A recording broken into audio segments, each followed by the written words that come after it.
அனைவருக்கும் வணக்கம். தெய்வீக பலன்கள் சேனல் சார்பாக தங்களை அன்புடன் வரவேற்கிறோம். இன்று நம் காணொலியில் காண விரும்புவது ஆடி பிறப்பு நாளில் எதற்காக தேங்காய் சுடப்படுகிறது என்பதை பற்றி இந்த காணொலியில் பார்க்கலாம். வாருங்கள் காணொலிக்கு செல்லலாம். மறக்காமல் ஒரு சப்ஸ்கிரைப் செய்யவும். முக்கியமாக ஆடி மாதத்தில் தேங்காய் சுடும் நிகழ்வு குறிப்பாக நாமக்கல் மாவட்டம், சேலம் மாவட்டம், தருமபுரி போன்ற மாவட்டங்களில் கோலாகலமாக கொண்டாடப்படுகிறது.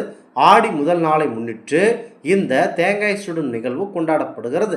இது மகாபாரத போருடன் தொடர்புடையதாக கூறப்படுகிறது. மேலும் புதிதாக திருமணமான தம்பதியர் நல் எண்ணங்களுடன் வாழ்க்கை தொடங்கவும், விவசாயம் செழிக்கவும், செல்வ வளம் பெருகவும் இந்த நிகழ்வு நடத்தப்படுகிறதாக மக்கள் கூறுகிறார்கள். ஆடி 1ஆம் மாதம், அதாவது ஆடி மாதம் 1ஆம் தேதி தொடங்கி 18 நாட்கள் நடைபெற்ற மகாபாரத போர் ஆடி 18 அன்று முடிவுக்கு வந்ததாக கூறப்படுகிறது. அதர்மத்திற்கும் தர்மத்திற்கும் இடையிலான இந்த போரின் தர்மம் வெல்ல வேண்டும் என்பதற்காக ஆடி முதல் நாளில் தேங்காய் சுடும் நிகழ்வு கொண்டாடப்பட்டதாக கூறப்படுகிறது. இந்த தினத்தில் மக்கள் தேங்காய் சுட்டு அதை படைத்து புதிய தொடக்கத்தை நல்ல எண்ணங்களுடன் தொடங்குகின்றனர். குறிப்பாக திருமணமான தம்பதியர் தீய எண்ணங்களை அகற்றி நல்ல எண்ணங்களுடன் வாழ்க்கையை தொடங்க இந்த தேங்காய் சுடும் நிகழ்வு நடத்தப்படுகிறது.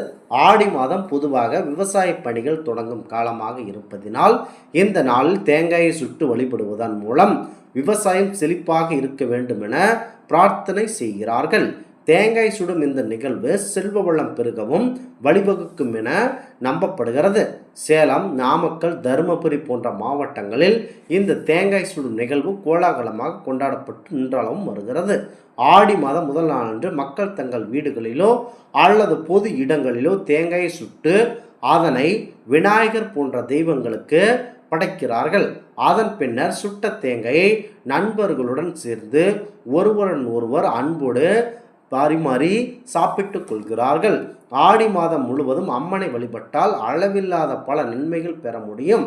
ஆடி மாதத்தில் வரும் செவ்வாய்க்கிழமையும் வெள்ளிக்கிழமையும் மிக முக்கியமானதாகும். இந்த நாட்கள் வீட்டில் விளக்கேற்றி வைத்து வழிபட்டால் அம்மனிடம் என்ன கோரிக்கை வைத்தாலும் அதை நிறைவேறும் என்பது நம்பிக்கையாகும்.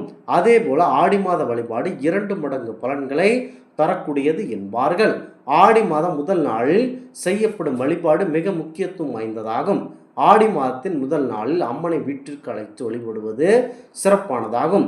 முடியாதவர்கள் ஏதாவது ஒரு வெள்ளிக்கிழமையாவது அம்மனை வீட்டிற்கு அழைத்து வழிபட வேண்டும். ஆடி முதல் நாளில் பல பகுதிகளில் தேங்காய் சுட்டு அம்மனுக்கு படைப்பது வழக்கத்தில் உள்ளது. இதற்கு என்ன காரணம், இதனால் என்ன பலன் கிடைக்கும் என்பதை கண்டிப்பாக மக்கள் தெரிந்து வைத்துக் கொள்ள வேண்டும்.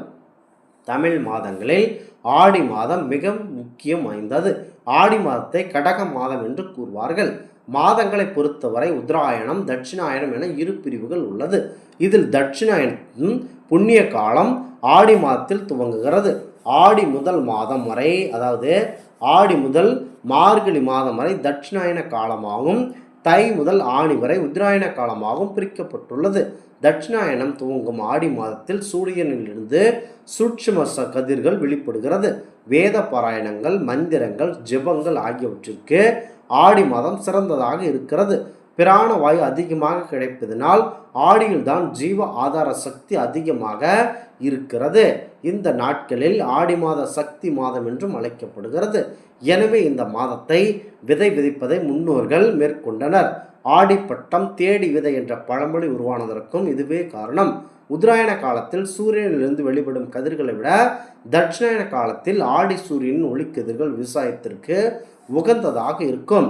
சுற்றுப்புறத்தை தூய்மையாக்கி தெய்வங்களை வழிபட்டு உள்ளுணர்வை மேம்படுத்தி கொள்ளவும் ஆடி மாதம் பயன்படுகிறது. வேப்பிலை அம்மனுக்கு சாட்சி வணங்குவதும் கூழ் ஊற்றி விழா நடத்துவதும் மிக முக்கியத்துவம் வாய்ந்ததாக இருக்கிறது. ஆடி மாதத்தில் பொதுவாக காற்று அதிகமாக வீசும். அந்த காலத்தில் எதில் ஜீரணிக்கக்கூடிய உணவுகளை நீங்கள் சாப்பிட வேண்டும். முக்கியமாக ஆடி முதல் நாளன்று தேங்காயை சுட்டு படைக்கும் நிகழ்வு வழக்கத்தில் உள்ளது. முக்கியமாக கோயம்புத்தூர், கரூர், திருப்பூர், சேலம் ஆகிய கொங்கு மண்டல பகுதிகளில் ஆடி முதல் நாளன்று தேங்காய் சுற்று இறைவனுக்கு படைக்கும் அந்த அற்புத நிகழ்வு இன்றளவும் இருக்கிறது. ஆடி மாதத்தில் குத்து விளக்கை லட்சுமியாக பாவித்து அலங்கரித்து கண்டிப்பாக வழிபட வேண்டும். ஆடி மாதம் அம்மனுக்கு பால் பாயாசம் சர்க்கரை பொங்கல் வைத்து வணங்குவதால் மேன்மை உண்டாகும் என்பது ஐதீகமாகும். ஆடி மாதம் ஏதாவது ஒரு வெள்ளிக்கிழமை அம்மனை ஆவாகம் செய்து வரவழைத்து வழிபடுவது சாலச் சிறந்ததாகும். ஆடி மாதம் அம்மனுக்கு சாட்டப்படும் வளையல்களை பெண்கள் அணிந்து கொண்டால் திருமண பாக்கியம், குழந்தை பாக்கியம், நீங்காத செல்வம் மற்றும் சகல நன்மைகளும் பெறலாம் என்பது ஐதீகமாகும். முக்கியமாக இந்த மாதத்தில் முதல் நாளிலேயே தேங்காய் சுடும் பண்டிகை கொண்டாடப்படுகிறது. இந்த தேங்காய் சுடும் பண்டிகையானது மகாபாரத போருடன் தொடர்புடையதாக புராணங்கள் கூறுகின்றன. அதர்மத்துக்கும் தர்மத்துக்கும் இடையேயான போரத்தில் மகாபாரத போர் நடைபெற்றது. இந்த போரானது ஆடி 1ஆம் தேதியிலிருந்து தொடங்கி 18 நாட்கள் நடைபெற்று மகாபாரத போர் ஆடி 18 அன்று முடிவுக்கு வந்தது. இந்த போரில் தர்மம் வெல்ல வேண்டும் என்று யுத்தம் தொடங்கும் நாளான ஆடி 1ஆம் தேதி மக்கள் அனைவரும் விநாயகர் மற்றும் அவரவர் இஷ்ட தெய்வங்களை வேண்டி பூஜை செய்கிறார்கள். மேலும் இந்த பூஜையின் போது தேங்காய் சுட்டு அதன் பிரசாதமாக படைத்து வழிபட்டதாக கூறப்படுகிறது. மேலும் புதுமையாக திருமணமான தம்பதியர் தீய எண்ணங்களை முழுமையாக அகற்றிவிட்டு நல்லெண்ணங்களுடன் வாழ இதற்கு முக்கியத்துவம் வாய்ந்தவையாக கூறப்படுகிறது. இந்த ஆன்மீக தகவல் உங்களுக்கு பிடித்து இருந்தால் தெய்வீக பலன்கள் சேனலை கண்டிப்பாக சப்ஸ்கிரைப் செய்து கொள்ளவும். மீண்டும் ஒரு நல்லதொரு காணொலியில் உங்களை சந்திக்கிறோம். நன்றி, வணக்கம்.